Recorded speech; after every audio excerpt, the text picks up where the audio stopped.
Unfortunately, a lot of the times I know before most of my clients do. For example, I knew his business was in trouble and he had no idea yet.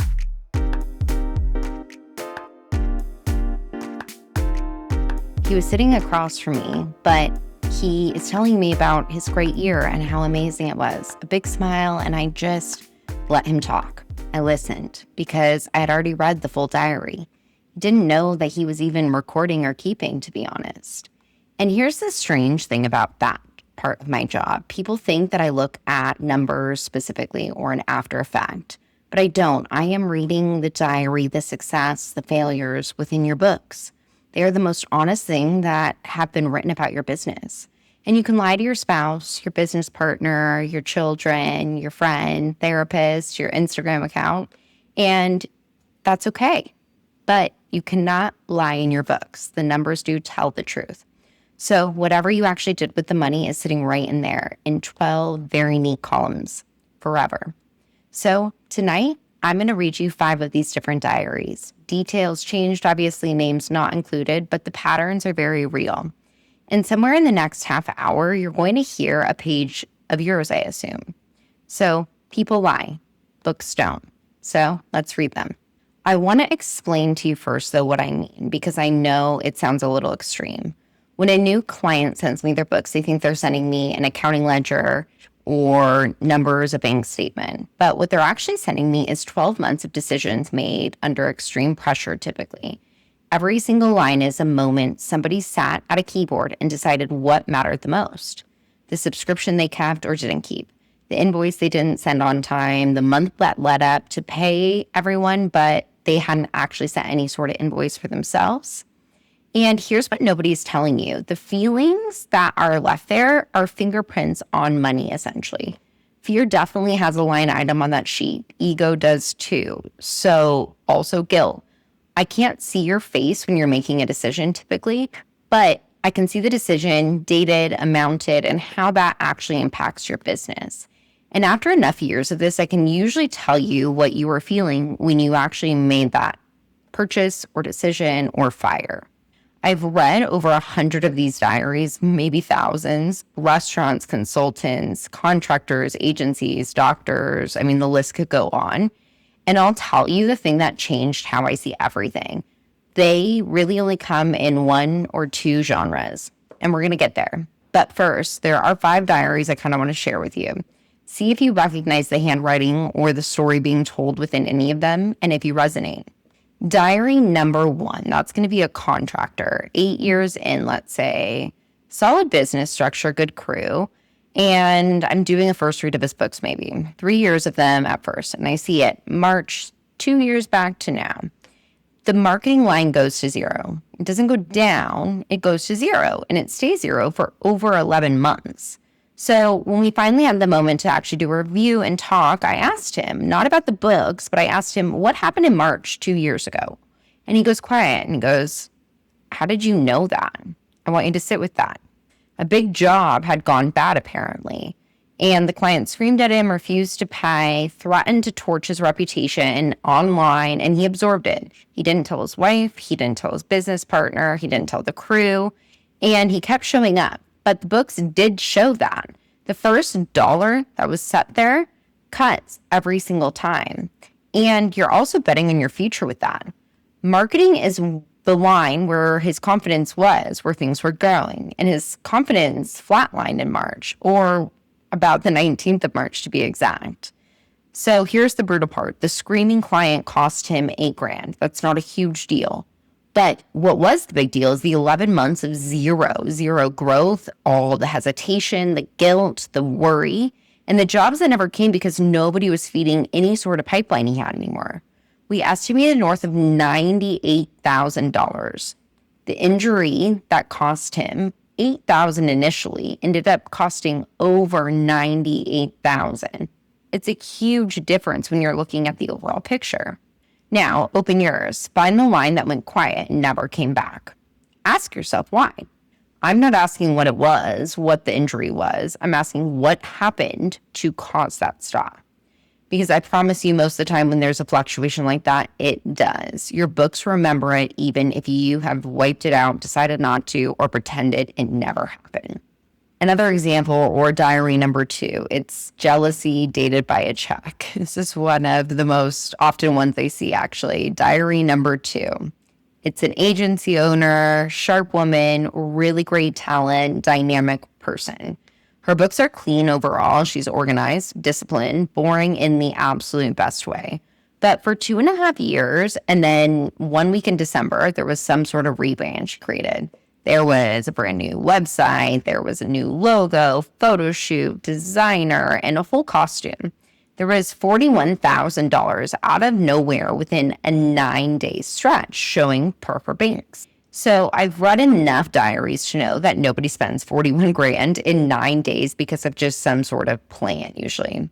Plans leave tracks, quotes, deposits, interactions between the vendor and yourself, and some sort of line that builds, typically over months, deposits being paid, whatever that looks like.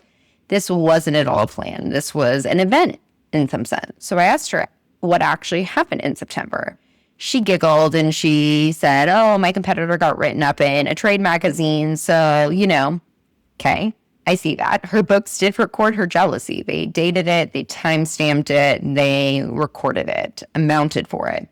But $41,000 of, I'm going to show you, wearing a marketing costume, it's okay, but I'm not above any of this, but what is that giving you? And that's where the diary knows what she didn't want to know or have to look at when we reviewed those books. The rebrand brought nothing to her. Her referrals, which were carrying her whole business, did not care about the new logo change. They did not give her any new referrals based on that. And she bought a feeling that lasted about maybe 3 weeks, maybe a month at best. And urgency is how her ego got past the security, the growth, the knowledge, the wealth building she was at. Another diary I read often is a Flatline diary. So diary number 3. I do want to be careful with this one because the most common diary I read is this. And people writing it are some of the best people I know and have been myself at times. Bookkeeper turned consultant. Brilliant. The kind of person her clients describe as a lifesaver, someone who's changed everything in their financial scape. I read 4 years of her books, and here's what I see. Her costs climbing every single year. Software, insurance, subcontractor pays, everything going up with what everyone else is doing. And her price? Flat. 4 years, have not been reviewed, no structure change, and to the dollar. A flat line is rising in a world that is not stable. You are adding more and more in time into what you're doing for these clients, and you are adding more expense on your end to where you're almost upside down. It definitely makes you catch your breath because the price behind that is very, very emotional. It's a price that what you believe you're allowed to ask for. And what I was reading in her diary said it was for 4 years running now, mind you. And I don't think I'm allowed to ask more. I want to help these people, but I shouldn't be able to do what everyone else in the market does to me. I understand that my software has gone up, but I know this client is struggling because they're not doing X, Y, Z. So she kept not raising her price. She gave herself a quiet pay cut and she called it loyalty. And there are so many people out here that are doing that. And when we finally ran it, the 4 years of staying, her safe client cost had cost her about $68,000 per year at the most conservative rate we could come. That is 60 grand of tuition paid to a fear that never even showed up for a class. Because when she finally did it, raising her rates for everyone, nobody, I mean, when I say nobody, maybe 6% of her clients said, oh goodness, but there were several that said, oh, about time. So here's your page. Go look at what you've changed in the past 3 years and what you charge now. Is that effective for what you're actually paying out now? What is the ROI behind it? And if those numbers are the exact same, your books are keeping a diary about what you think you're worth, and it's not great. And I bet everything that number in the diary is so undervalued. Number 4 that I see is everyone gets paid but the author, similar to a book. And I could pull this one from 30 different clients that I'm looking at currently within this past 2 months. So it feels like I'm reading yours also. Maybe I'm projecting that on you, but payroll is immaculate. Every employee paid on the 1st and the 15th. There's never a one miss. There's not been one missed in 5 years. The rent day one, every month, software, insurance, the IRS, everybody is getting paid like clockwork. We are so proud that we are paying our bills, that they're consistent, any of those things. And there is one person that gets no paycheck or a very limited one throughout the whole process of this. And it's the owner's job. Maybe, let's say 400 here, a couple thousand here. Maybe we have to pay our own mortgage and we need money for that. 1,000 in December when we need to buy gifts, calling it Christmas. That's 4 years. The person who built and is orchestrating the entire thing, taking on liability for everything, signing everything, who lays awake at night when things are not going well, is the only character in the entire diary in this situation who gets paid whatever's left over. And when I bring this up to people, I get it because I've been in the same boat. You know what they can't say is that same sentence every time. I'll pay myself when the business has more money, when the cash flow is going more and I can afford it. And the question is that business can afford it and you're scared and or we need to change operations or whatever that is. But actually, a lot of times the business can afford it. And I'm reading the diary, obviously, that says the business can afford it. And everyone else is being afforded before you. Why? It says everyone else's control matters more than mine. The boundaries that are being placed, the processes and procedures being put in place. And it's really one of the worst cash flow strategies you can have. It's a belief that is written within your numbers and signed monthly by you, or you're being the one punished. And here's why I really do push on this, not because it's some financial rule or you're gaining even any tax benefit from it, but what it does to the author is huge. It can't keep writing this same financial diary every single month where you feel worth even less than you did the prior month. And your software subscriptions, your employees' benefits or gas reimbursements are going way, way over. And you're expected to feel like this big hero owner when that's not always the case. And eventually you will start running like the business as an employee. You're not going to be as invested. You're going to be tired. You're going to end up being scared of the boss, which becomes your bank account. But it's not worth it. So find your own name within any of these books or diaries. Just look at where you rank. Are you below the rent? Are you below the tools? Below the cost of goods sold? Below the employees? Below your software subscriptions even? And it's really not humility here. It is a very big story you're telling yourself and allowing to repeat because you're the only one who's allowed to change it. You're the only one who's able to hit the edit button. So the last diary here we're going to look at is the boring one. And I saved it because it reads exactly as that. It's boring. And I mean genuinely boring. It is the same transfers to savings. 1st of every month, 15th of every month, like a monotone beat. Retirement funded every quarter, not a windfall dump in December. It's this exact same rhythm that we don't check.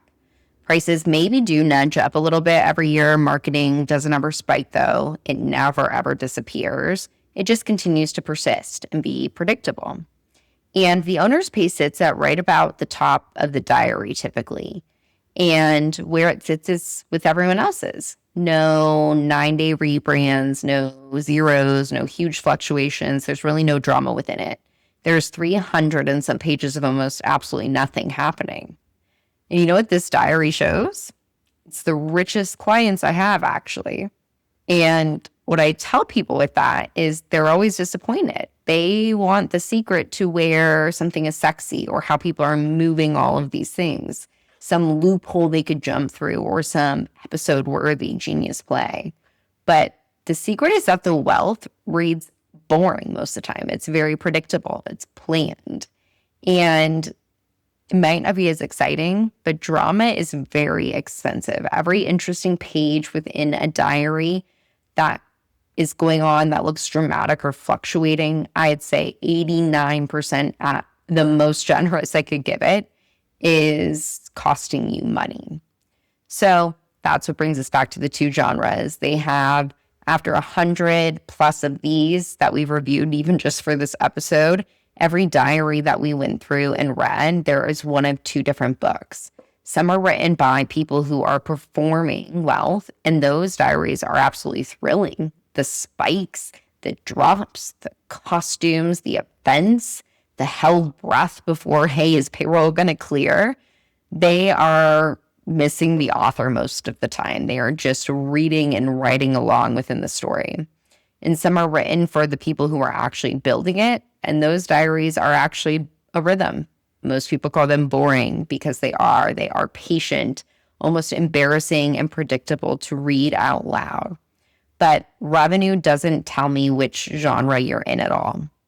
I have 300K diaries that are building over $1 million companies, or diaries, we'll call them themselves. But one bad quarter for one of them could end up being the end if they can't recoup that on the next. Is cash flow there? Do they have reserves? Is there any planning, or are we just continuing to add where something can take us? And by page 2, the genre is typically visible. And again, not the revenue, but it's the ending of how the revenue plays out with everything else there.